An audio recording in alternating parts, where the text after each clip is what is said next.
Hi friends, merry Christmas அனைவருக்கும். இன்றைக்கி என்ன சொல்ல போகிறேன்னா, எல்லோரும் ஆசைப்படுவாங்க, இதெல்லாம் வேணும் அதெல்லாம் வேணும்ன்ட்டு. ஆனால் அதெல்லாம் அவங்க யாருக்கும் செய்ய மாட்டாங்க, யாருக்கும் கொடுக்கவும் மாட்டாங்க. அப்புறம் எப்படி கிடைக்கும்? முதல்ல கொடுக்க எவனுக்கு மனசு இருக்கோ அவனுக்கு தான் வாங்கிறதுக்கும் தகுதி இருக்குது. அதனால் ஏதாவது உங்களுக்கு யாராவது என்னை மன்னிக்கணும்னு நீங்கள் நினச்சிங்கன்னா, முதல்ல நீங்கள் மன்னிச்சிங்களா அவங்கள? அதை யோசிங்க. முதல்ல நீங்கள் அவங்கள மன்னிக்க ஆரம்பிங்க, அவங்க உங்களை மன்னிச்சிடுவாங்க. அன்பாக இருக்கணும் எல்லோரும் அப்படின்னா நீங்கள் முதல்ல அன்பாக இருங்க. புரியுதா சொல்கிறது?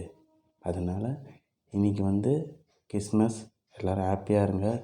ஏதாவது மனசில் ஏதாவது யார் மேலாம் இப்படி மனஸ்தாபம் ஏதாவது இருந்துச்சுன்னா அதை விட்டுருங்க. எதுக்கு அதெல்லாம் தேவையில்லாமல்? நீங்கள் ஹாப்பியாக இருக்கணும்னு நினச்சா அடுத்தவங்களுக்கு நீங்கள் ஹாப்பினஸ்ஸை கொடுங்க. ஆட்டோமேட்டிக்காக நீங்கள் ஹாப்பியாக இருப்பீங்க. ஓகே, பாய்.